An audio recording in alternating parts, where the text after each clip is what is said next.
नमस्कार, जय हिंद दोस्तों। वादा है आपसे 1 महीने के अंदर आपकी जीके साइंस वगैरह स्ट्रॉन्ग कराने का।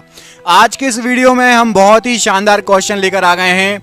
ये पिछले 30 साल से बार बार आ रहे हैं। क्वेश्चन इतने शानदार हैं, आप देख के कहोगे कि हाँ सर क्वेश्चन दमदार हैं। क्वेश्चन एक से एक बढ़ के हैं। इजी क्वेश्चन भी है, टफ क्वेश्चन भी है, हर टाइप के क्वेश्चन है। तो इनको अच्छे से लगा लो, याद कर लो। हम आपके लिए मेहनत कर रहे हैं, आप कुछ मत करो, सिर्फ पढ़ते जाओ ईमानदारी से। ना मुझे लाइक चाहिए, ना शेयर चाहिए, ना सब्सक्राइब चाहिए, बस पढ़ते जाओ, अच्छे से ईमानदारी से पढ़ो। इस वीडियो को देखो, क्वेश्चनों को याद कर लो 1 से 2 बार देख के। करते हैं वीडियो स्टार्ट। पहला क्वेश्चन देखिए। अब आगे हम पढ़ते हैं प्रोटीन के बारे में। तो प्रोटीन एक जटिल कार्बनिक पदार्थ है जिसका गठन कार्बन, हाइड्रोजन, ऑक्सीजन और नाइट्रोजन तत्वों के अणुओं से मिलकर होता है। तो याद रखिएगा, इसमें नाइट्रोजन भी है। हमने जब कार्बोहाइड्रेट और वसा के बारे में पढ़ा तो वहाँ पर नाइट्रोजन नहीं था, परंतु प्रोटीन में नाइट्रोजन भी पाया जाता है। तो शरीर को आवश्यक सभी प्रोटीन का निर्माण 20 प्रकार के अमीनो अम्ल से होता है। तो जो मनुष्य का शरीर होता है ना, इसको 20 प्रकार के प्रोटीन की आवश्यकता होती है। तो प्रोटीन की आवश्यकता हमें क्यों पड़ती है? तो शारीरिक वृद्धि और अंगों की मरम्मत दोनों कार्यों के लिए प्रोटीन उत्तरदायी होता है। तो हमारे शरीर के अंगों की मरम्मत और शारीरिक वृद्धि के लिए हमें प्रोटीन की आवश्यकता पड़ती है। तो जैसा कि मैंने आपको बताया कि मनुष्य के शरीर में 20 प्रकार के प्रोटीन की आवश्यकता होती है, जिसमें से 10 अमीनो अम्ल हमारे लिए आवश्यक हैं और 10 अमीनो अम्ल को अनावश्यक कहा जाता है। क्योंकि जो 10 अमीनो अम्ल हैं ये हमारे शरीर में स्वयं ही निर्मित हो जाते हैं, यानी कि इनकी ज़रूरत हमें बाहरी पदार्थों से नहीं पड़ती। तो इसीलिए से अनावश्यक अमीनो अम्ल कहा जाता है। परंतु जिन अमीनो एसिड की ज़रूरत हमें भोज्य पदार्थों से पड़ती है उन्हें आवश्यक अमीनो अम्ल कहा जाता है। तो 20 प्रकार के प्रोटीन की आवश्यकता हमें होती है, जिसमें से 10 प्रकार का प्रोटीन हमारा शरीर खुद बनाता है और बाकी के 10 प्रोटीन की आवश्यकता हम भोज्य पदार्थों के द्वारा यानी कि भोजन के द्वारा पूरी करते हैं। तो जो अमीनो अम्ल होते हैं ये जिस बंध के द्वारा जुड़कर प्रोटीन का निर्माण करते हैं उसे पेप्टाइड बंध, पेप्टाइड बॉन्ड कहा जाता है।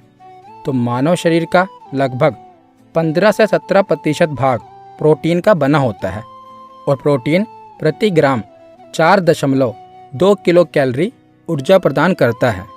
और प्रोटीन के स्रोत कौन कौन से हैं? तो जैसे दूध, पनीर, दालें, मांस, मछली, अंडा आदि ये प्रोटीन के स्रोत हैं। तो दालों से हमें प्रोटीन मिलता है।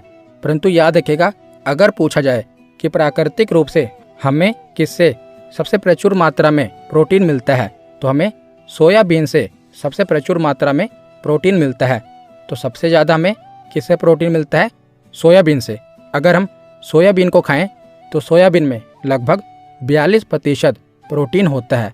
तो सोयाबीन में सबसे प्रचुर मात्रा में प्रोटीन मिलता है। तो आगे हम प्रोटीन के कार्य देख लेते हैं। तो हमें प्रोटीन की ज़रूरत क्यों पड़ती है? तो प्रोटीन शरीर के निर्माणकारी पदार्थ होते हैं, यानी कि एक प्रकार से ये शरीर का निर्माण करते हैं और ये कोशिकाओं तथा ऊतकों, ऊतक यानी कि टिश्यू का निर्माण, मरम्मत व विकास करते हैं। ये शारीरिक वृद्धि के लिए उत्तरदायी होते हैं और यह टूटे फूटे अंगों की मरम्मत करता है। तो प्राकृतिक रूप से सोयाबीन में सबसे प्रचुर मात्रा में प्रोटीन पाया जाता है। मैंने आपको बताया, तो ये एग्जाम में कई बार पूछा गया है कि प्राकृतिक रूप से सबसे प्रचुर मात्रा में प्रोटीन किस में मिलता है? तो सोयाबीन से मिलता है। तो आगे हम देखते हैं प्रोटीन प्राप्ति। तो हमने पढ़ा था कि कुछ प्रोटीन हमारा शरीर खुद बनाता है और कुछ प्रोटीन की ज़रूरत हमें भोजन से होती है। तो इस स्लाइड में मैंने जितने भी प्रोटीन लिखे हैं ये सभी किसी न किसी एग्ज़ाम में पूछे गए हैं। तो ये सभी आपके लिए मोस्ट इम्पोर्टेंट हैं, ये आपको याद होने ही चाहिए। जैसे पहले देखते हैं शरीर में। तो शरीर में खून होता है। तो खून में 3 प्रकार के प्रोटीन आपको याद रखने हैं। पहला है हीमोग्लोबिन, जो कि हमारी लाल रक्त कणिकाओं में पाया जाता है। दूसरा है फाइब्रिनोजन और तीसरा प्रोथ्रोम्बिन। तो ये दोनों रक्त के जमाव यानी कि उसका थक्का बनाने के काम में आते हैं, उसकी क्लोटिंग के काम में आते हैं। तो रक्त में 3 प्रकार के प्रोटीन आपको याद रखने हैं। यही पूछा जाता है कि हीमोग्लोबिन प्रोटीन किस में देखने को मिलता है, तो हमारे रक्त में यानी कि ब्लड में देखने को मिलता है। तो हीमोग्लोबिन, फाइब्रिनोजन और प्रोथ्रोम्बिन, ये तीनों प्रोटीन कहाँ पर पाए जाते हैं? हमारे ब्लड में। उसके बाद है हड्डी में कौन सा प्रोटीन देखने को मिलता है? तो इसका नाम है कोलेजन। और इसके साथ ये भी याद रखिएगा कि कोलेजन मानव शरीर में सबसे प्रचुर मात्रा में पाया जाने वाला प्रोटीन है। हमारे शरीर में सबसे ज़्यादा कौन सा प्रोटीन पाया जाता है? तो कोलेजन प्रोटीन ही पाया जाता है। और अगर बात करें कि प्राकृतिक रूप से किस में सबसे ज़्यादा प्रोटीन मिलता है, तो सोयाबीन में। पर हमारे शरीर में सबसे ज़्यादा कौन सा प्रोटीन पाया जाता है? तो कोलेजन, जो कि हड्डी में पाया जाता है, याद रखिएगा। उसके बाद है मांसपेशी। तो मसल में आपको कौन से प्रोटीन याद रखने हैं? तो दो, एक्टिन और मायोसिन, ये दोनों मांसपेशियों में पाए जाते हैं। तो मांसपेशियों के संकुचन में ये काम आते हैं। तो एक्टिन और मायोसिन, ये दोनों प्रोटीन किस में देखने को मिलते हैं? तो ये दोनों प्रोटीन कहाँ पाए जाते हैं? मांसपेशी में पाए जाते हैं। ये सभी प्रोटीन किसी न किसी एग्जाम में पूछे गए हैं। और इसी के साथ ये याद रखिएगा कि बाल, नाखून, सींग और जो जानवरों के खुर होते हैं ना, इसमें कौन सा प्रोटीन पाया जाता है? तो अल्फा कैराटिन। ये कैरोटीन नहीं है, इसका नाम है अल्फा कैराटिन। तो जो अल्फा कैराटिन प्रोटीन है, ये हमारे बाल, नाखून, जानवरों के सींग और उनके जो खुर होते हैं ना, उसमें कौन सा प्रोटीन पाया जाता है? तो अल्फा कैराटिन प्रोटीन पाया जाता है। और मैंने आपको बता ही दिया कि कोलेजन मानव शरीर में सबसे प्रचुर मात्रा में पाया जाने वाला प्रोटीन है। तो हमने हमारे शरीर में जो महत्वपूर्ण प्रोटीन पाए जाते हैं वो देख लिए। अब हम देखते हैं भोजन में। तो ये पूछा जाता है कि गेहूं में कौन सा प्रोटीन पाया जाता है? तो गेहूं में ग्लूटेन प्रोटीन पाया जाता है। गाजर में कैरोटीन प्रोटीन पाया जाता है। जो हमारे बाल हैं उसमें कैराटिन प्रोटीन मिलता है, परंतु जो गाजर है इसमें कैरोटीन प्रोटीन मिलता है। उसके बाद है अंडा। तो जो अंडे का सफ़ेद भाग है इसमें एल्ब्यूमिन प्रोटीन देखने को मिलता है।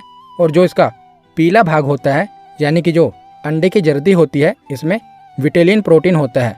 तो याद रखिएगा, अंडे में कौन सा प्रोटीन पाया जाता है? इसके सफ़ेद भाग में एल्ब्यूमिन और पीले भाग में विटेलिन प्रोटीन पाया जाता है। और जो दूध होता है, दूध में कौन सा प्रोटीन देखने को मिलता है? तो केसीन। केसीन प्रोटीन किस में पाया जाता है? तो ये दूध में पाया जाता है। तो इन सभी प्रोटीन को एक बार आप रिवाइज कर लेना, क्योंकि ये सभी इम्पोर्टेंट है। अब हम आगे चलते हैं। तो आगे हम देखते हैं कि प्रोटीन की कमी के कारण कौन से रोग होते हैं। तो पहला रोग है क्वाशियोरकर। तो ये रोग मुख्यतः बच्चों में होता है प्रोटीन की कमी के कारण।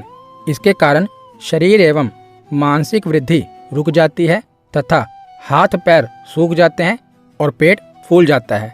जैसा आप देख रहे हैं, इस बीमारी के कारण क्या होता है कि हाथ पैर सूख जाते हैं और जो पेट होता है ना, वो फूल जाता है। इसको कहते हैं क्वाशियोरकर। ये प्रोटीन की कमी के कारण रोग होता है। और दूसरा रोग है मेरास्मस। तो यह भी प्रोटीन की कमी के कारण ही होता है और इसे सूखा रोग कहा जाता है। सूखा रोग क्यों कहते हैं? क्योंकि इसके कारण शरीर सूख जाता है और जो वजन है ये कम हो जाता है। जैसा कि आप देख रहे हैं, तो मेरास्मस में क्या होता है? शरीर सूख जाता है और वजन बहुत कम हो जाता है। तो प्रोटीन की कमी से होने वाले रोग में आपको ये दो रोग याद रखने हैं। पहला है क्वाशियोरकर और दूसरा है मेरास्मस। तो हमने कार्बोहाइड्रेट, वसा, प्रोटीन के बारे में पढ़ लिया। अब आगे हम खनिज लवण के बारे में पढ़ते हैं।